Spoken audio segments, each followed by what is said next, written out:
All right, I'm going to go over your angle challenge from Unit 4, Week 1. That was the last task in your learning path. I'm going to start with just how I worked this out. There's several ways, and you could have started somewhere different, but I'm going to walk you through kind of my thinking process and how I solved this. You can see I numbered my steps.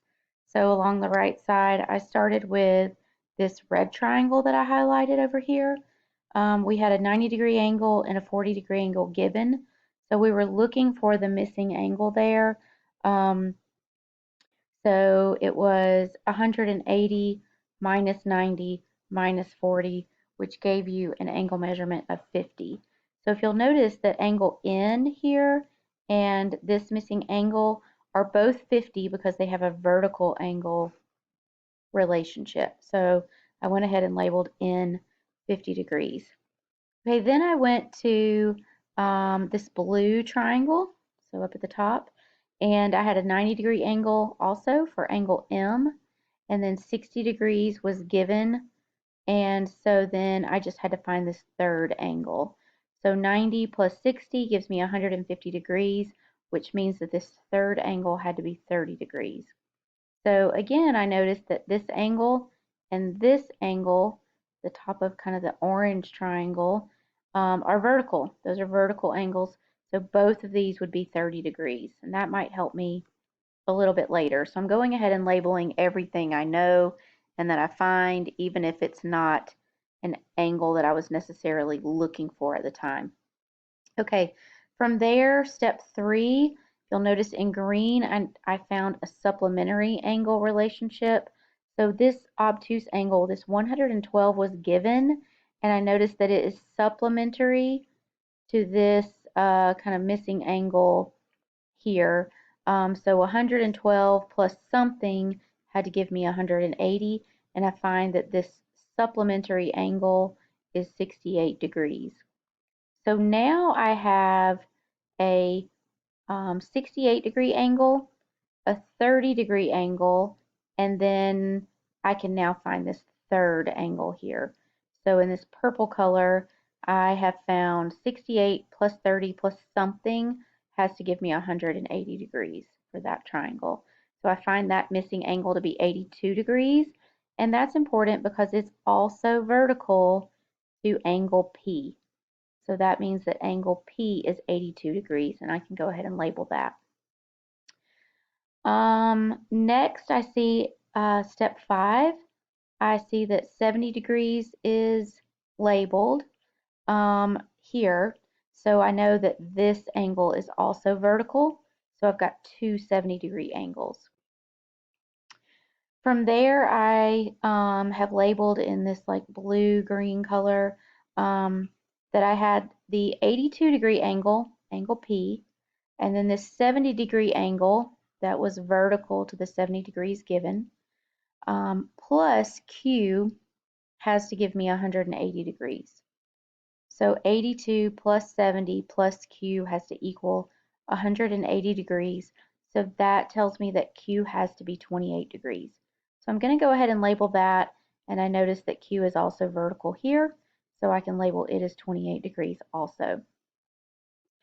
All right, next I've highlighted in yellow this big middle triangle. So I noticed that this whole space is also a triangle, and I noticed that it has angles N and angle Q, and then some missing angle here. So if I know that N is 50, and I know that Q was 28, I can now find the other piece of this triangle, which I'm able to solve to 102 degrees. So it is an obtuse angle there. Now that's going to help me. If I look at angle S, I notice that this 102 degrees is supplementary to S. So that means that S plus 102 degrees has to equal 180 degrees. So I find that angle S is equal to 78 degrees. Those are supplementary. So I also notice that angle S has a vertical angle. So directly across from it, I also can go ahead and label that as 78 degrees. And that's important because I know that in this tiny little triangle here, I've got a 70-degree angle, a 78-degree angle, and so the third angle has to be 32 degrees. So I've solved that in gray here. So 70 degrees plus 78 degrees plus something has to give me 180. So I solve that to be 32. And that's important because it is vertical to R, which was one of my missing angles. So I know that R is now 32 degrees. Okay, next in step 10, I'm able to go and look for angle T.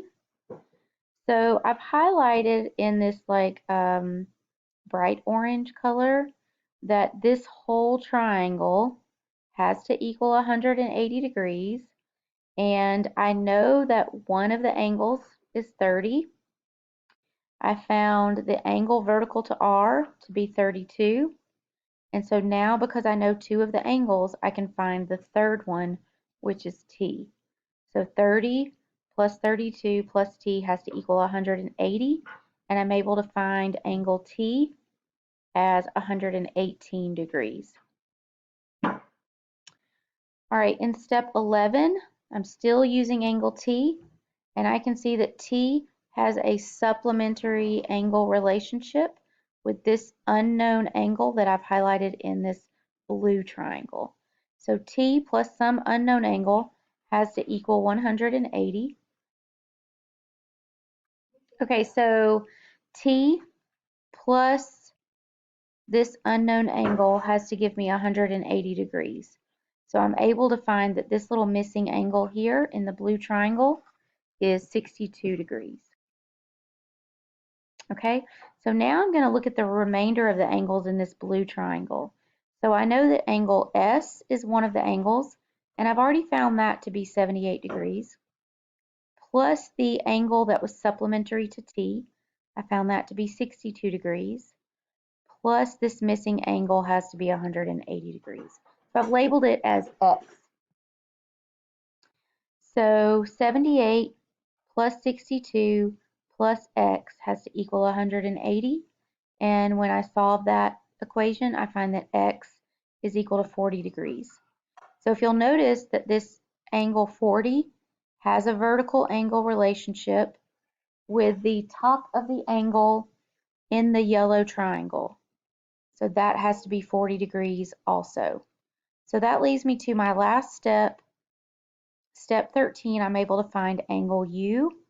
And I know that there was a 90-degree angle in the yellow triangle. I solved the top of the triangle to be 40 degrees. And now I can find U. 90 plus 40 plus U has to equal 180. And so I find angle U to be 50 degrees. I hope you found this helpful.